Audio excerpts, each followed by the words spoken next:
Guys, welcome back to my YouTube channel. स्वागत है आप लोगों का मेरे चैनल रेडी टू फ्लाई में। यह है 2025 वाली KTM 390 एडवेंचर, बट ये एक्स वेरिएंट है जिसे हम बेस वेरिएंट कहते हैं। जो मैंने लास्ट वीडियो में देखा होगा आप लोगों ने, वो आर वेरिएंट था, मतलब रैली वाला वेरिएंट था, जो प्रॉपर एकदम जिसमें कोई भी एक मिली से मिली पॉइंट भी नहीं निकाल सकते। वो प्रॉपर ऑफ रोडिंग बाइक थी, प्रॉपर एडवेंचर बाइक थी। इसमें आप थोड़ी 2-3 कमियां निकाल सकते हो, बट वो प्राइस जस्टिफाई कर देता है। वो तकरीबन 4,25,000 रुपये के आसपास थी, ये उससे 80,000 रुपये के आसपास सस्ती है। ये है 3,43,000 रुपये की, तो तकरीबन अच्छा खासा डिफरेंस है दोनों ही गाड़ियों में। और जबकि दोनों गाड़ियों का इंजन सेम है। इंजन मैं बता देता हूँ आप लोगों को, इसके अंदर न्यू इंजन आया है। सबसे पहले मैं लुक्स दिखा देता हूँ, 360 व्यू आप लोगों को सिनेमैटिक में दिख भी रहे होंगे सारी की सारी चीज़ें। पहले कुछ इस तरीके से दिखती थी ADV 390, अब ये नए लुक्स में दिखा करती है, जो बहुत ज़्यादा अच्छी लगती है।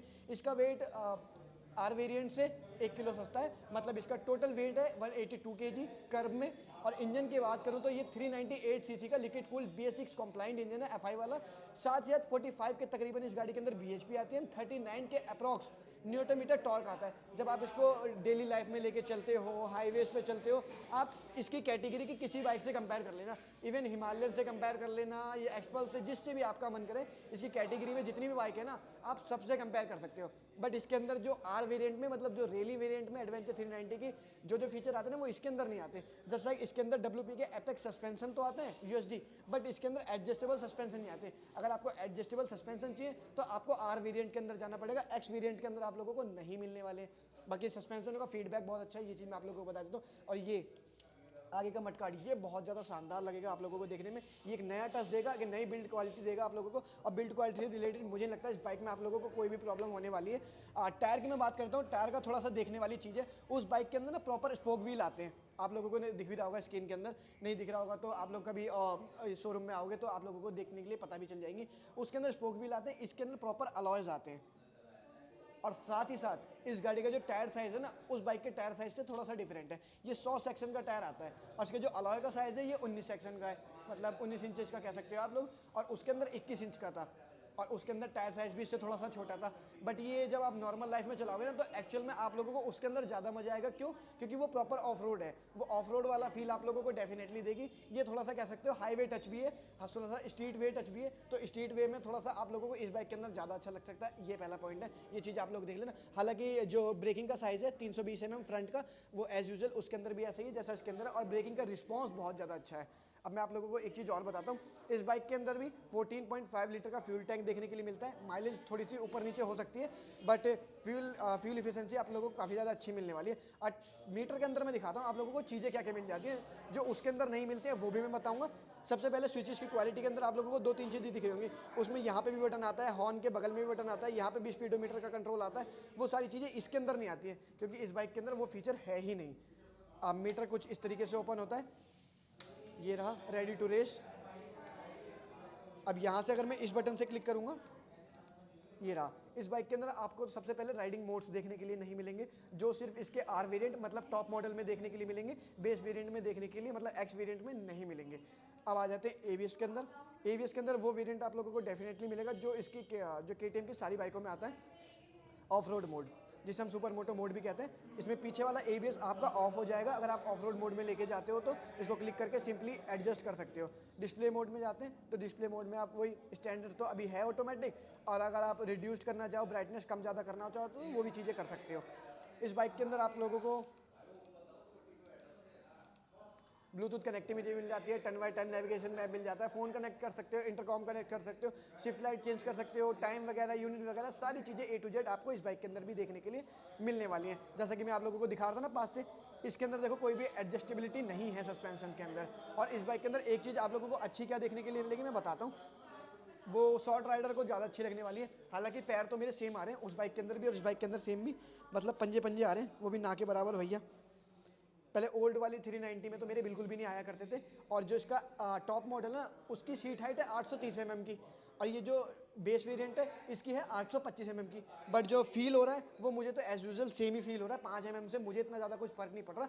पर हाँ, इसका ये जो विंडशील्ड है ना, जब आप हाईवेज पे चलोगे, पहाड़ों में जाओगे, लंबे ट्रैवल तक चलोगे, 1000-2000 किलोमीटर की आप राइड करोगे, तो ये डेफिनेटली आप लोगों के लिए काफ़ी ज़्यादा काम में आने वाली है। विंड ब्लास्ट को काफ़ी ज़्यादा ये रिड्यूस करेगा, तो ये एक प्लस पॉइंट हो जाता है इस बाइक का। आपको अच्छा खासा लंबा मिल जाता है, और यहाँ पे आपका हेलमेट आ जाएगा, तो कोई प्रॉब्लम होने नहीं वाली है। इस बाइक के अंदर आपको एडजस्टेबल लीवर्स नहीं देखने के लिए मिलेंगे, सिंपल लीवर्स देखने के लिए मिलेंगे। बाकी ये चीज़ बहुत अच्छी है, आप अप डाउन इसको कर सकते हो। इसके अंदर भी एडजस्टेबल लीवर नहीं आते हैं। बाकी पूरी बाइक के अंदर ऑल एलईडी सेटअप आता है। इवन जो इसकी हेडलाइट्स हो गई, मैं दिखा देता हूँ, ये रही इसकी हाई बीम लो बीम दोनों ये रही, और बहुत अच्छा थ्रो है इनका। आपको मुझे नहीं लगता कि अलग से कोई लाइट लगाने की जरूरत पड़ेगी। बाकी DRLs हो गए, बैक लाइट हो गई, फ्रंट लाइट हो गई, पार्किंग लाइट हो गई, इंडिकेटर्स हो गए, सारी की सारी चीज़ें आपको LED में मिलने वाली है। अब मैं पीछे का वेरिएंट आप लोगों को दिखाता हूँ कि एक्चुअल में है कैसा। देखो सबसे पहले ना इसके अंदर कलर कॉन्ट्रास्ट में आप लोगों को पता चल जाएगा। जो इसका टॉप मॉडल है उसके अंदर यहाँ पे KTM लिखा हुआ बहुत अलग तरीके से 3D टाइप में, यहाँ पे थोड़ा बेसिक टाइप का आप लोगों को लग सकता है। इस बाइक के अंदर भी आपको ट्रिपल टोन का फाउंडेशन देखने के लिए मिल जाएगा। जैसे यहाँ पे टैंक साइड आपको व्हाइट मिलेगा, रियर साइड पे आते हैं तो ब्लैक मिलेगा। साथ साथ अगर फ्रंट में इसका मडगार्ड देखें तो ये प्रॉपर ऑरेंज में आता है। तो इसके अंदर भी ट्रिपल टोन आते हैं। बट इसका जो टॉप मॉडल है 390 एडवेंचर का, उसके अंदर यहाँ पे जो KTM का लोगो देखने के लिए मिलेगा ना, वो थोड़ा 3D टाइप में मिलेगा। इसके अंदर थोड़ा सा बेसिक डाल रखा है। आप लोगों को ये चीज़ें देख के पता चल जाएंगी कि कौन सा बेस मॉडल और कौन सा टॉप मॉडल है। अब रियर सेक्शन पे आते हैं। रियर सेक्शन में सबसे पहले मैं आप लोगों को बता दूं कि इस गाड़ी के अंदर भी रेडियल टायर आता है, बट इस गाड़ी के अंदर आता है ये रहा रेडियल 17 इंचेस के इसके अलॉय हैं, और टायर्स का रेडियल है 130 mm का, जो मुझे 130 सेक्शन का, सॉरी, मुझे बहुत अच्छा लगा। और फीडबैक इसका मेरे को लगता है कि काफ़ी ज़्यादा अच्छा ही रहने वाला है। ब्रेकिंग की बात करूँ तो आप लोगों को सबको पता होगा KTM के, चाहे फ्रंट ब्रेक हो, चाहे रियर ब्रेक हो, चाहे पैनिक ब्रेकिंग करो, चाहे इमरजेंसी ब्रेकिंग करो, चाहे नॉर्मल आप हाईवेज पे करो, चाहे वेट वाले एरिया पे करो, चाहे ड्राई वाले एरिया पे करो, आपको ब्रेकिंग का रिस्पॉन्स बहुत अच्छा मिलने वाला है। उनका फीडबैक बहुत अच्छा है। और आप लोगों ने कई सारे ऑनर से भी सुना होगा, उनका एक्सपीरियंस भी काफ़ी ज़्यादा ब्रेकिंग को लेकर अच्छा रहा। तो इसकी जो पीछे वाली रियर डिस्क ब्रेक है ये 240 mm की, और आपको फील भी काफ़ी ज़्यादा अच्छा मिलने वाला है। एक चीज़ मैं आप लोगों को बता दूं, इस गाड़ी के जो ग्राउंड क्लियरेंस है ये काफ़ी ज़्यादा मिलने वाली है। ये देखो अच्छा खासा ग्राउंड क्लियरेंस मिल जाता है।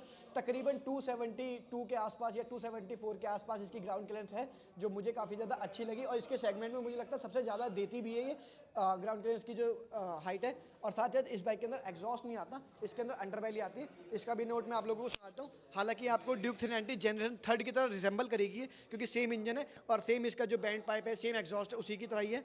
एक बार आवाज़ सुन लेते हैं।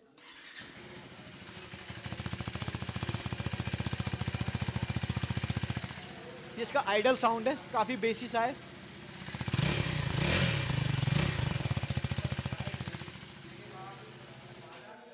तो साउंड तो एज यूजुअल सेम पहले जैसा ही है, इतनी ज़्यादा कोई चेंजेस नहीं है। ऑन रोड प्राइस मैंने बता दिया आप लोगों को, 3,43,000 रुपये के आसपास आप लोगों को देखने मिल जाएगी। वैसे तो 3,42,990 की है, बट मैं 3,43,000 रुपये बता रहा हूँ। वो 10 रुपये का इतना का कोई फ़र्क नहीं पड़ता। अगर आप लोगों को इस बाइक से रिलेटेड कोई भी जानकारी चाहिए, शोरूम की डिटेल चाहिए, जो सारी की सारी चीज़ें डिस्क्रिप्शन में मिल जाएंगी। कॉन्टैक्ट नंबर मिल जाएगा। आप चाहो तो अपनी टेस्ट राइड भी बुक कर सकते हो, चाहो तो अपनी गाड़ी को भी बुक कर सकते हो, और गाड़ी से रिलेटेड कुछ भी पूछना हो तो आप शोरूम पे डायरेक्ट कॉन्टैक्ट कर सकते हो। और कैसी लगी वीडियो प्लीज़ कमेंट डाउन करके जरूर बताना। मिलते हैं नेक्स्ट व्लॉग में। Till then bye bye and take care.